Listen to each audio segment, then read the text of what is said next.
Deep in the heart of the Gruyère district in Switzerland, perched on a limestone spar above the emerald waters of the Lac de Montsalvens, stands a skeleton of stone. Today, it is known as Burg Montsalvens, a 13th century ruin where only a single circular step remains to watch over the Jogne Gorge.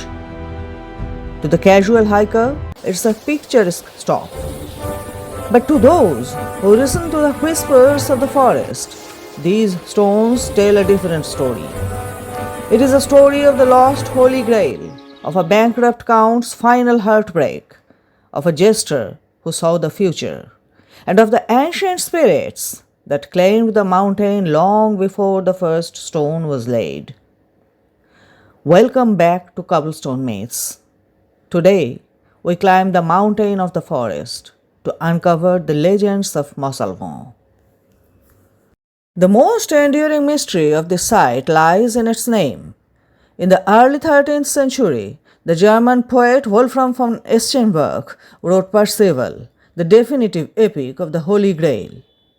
He placed the Grail in a castle called Munsalväsche, the Wild Mountain, or the Mountain of Salvation.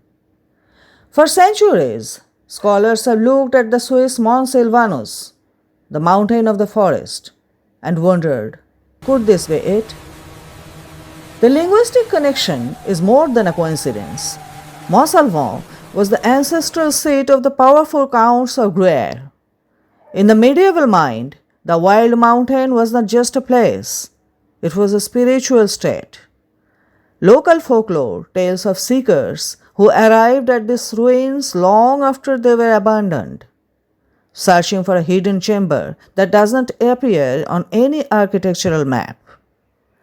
Is it possible that the Grail was not a cup of gold, but a secret kept by the lords of the peak? God and country. Some say that mountain itself acts as a guardian, and those who seek the Grail with a hollow God heart and will country. find only a cold wind blowing through the ruins.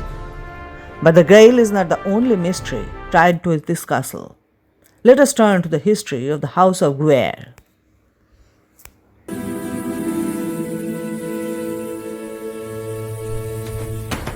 History says that in the 14th century, the lords of Munsalväsche moved to the more comfortable fortified House of Gruyère, Château d'Eschenbach. In 1407, a Bernese raid sacked Munsalväsche, which never recovered from its ruins. In folklore, every ruin has its ghost, but the White Lady in Munsalväsche is tied to the tragic end of a dynasty. By the mid-1500s, the House of Gruyère was drowning in debt. Count Michel, the last of his line, was a man of excess and ill fortune. In 1554, he lost everything: his titles, his lands, and his ancestral homes. But legend says he did not live alone. Folklore speaks of a mistress, perhaps a loyal lady in waiting or a secret love, who refused to accept the fall of the house. Local stories claim that as the creditors moved in to strip the castle of its tapestries and gold, she stayed behind, merging with the very walls of the keep.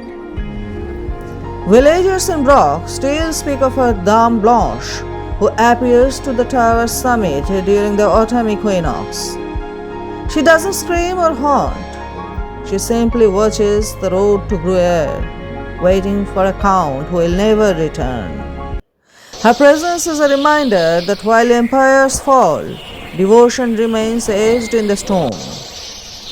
However, even before the House of Gruyère reigned here, the spirits of Munsalväsche, who ruled the mountain woods, roamed this place.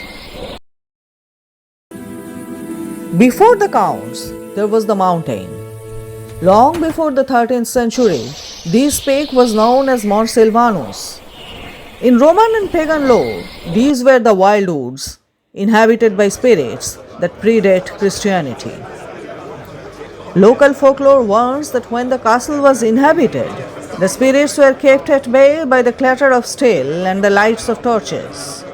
But once the lights went out, in the 16th century, the wild folk returned.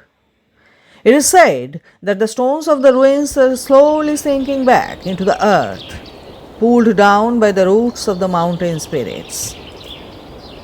This brings us to Chalamala, the legendary court jester of the Counts of Gruyère. Chalamala was more than a fool. In Swiss folklore, he was a truth teller.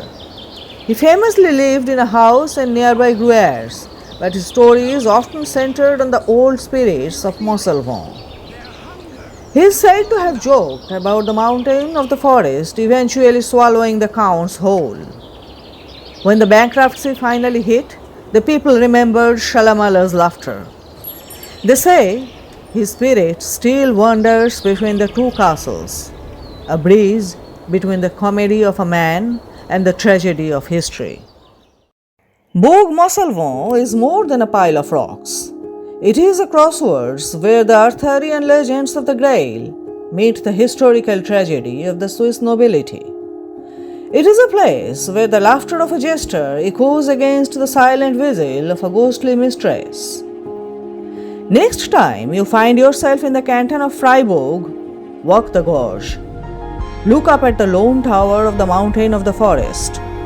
You might not find a golden chalice, but if you sit quietly as the sun sets, you might just feel the weight of the myths that still hold these ruins together. If you enjoyed this journey into Swiss folklore, don't forget to like, subscribe and share your favorite castle myths in the comments below. This has been Cobblestonemyths. Until next time, keep seeking the stories in the stones. We will come back with the story of Mandrake.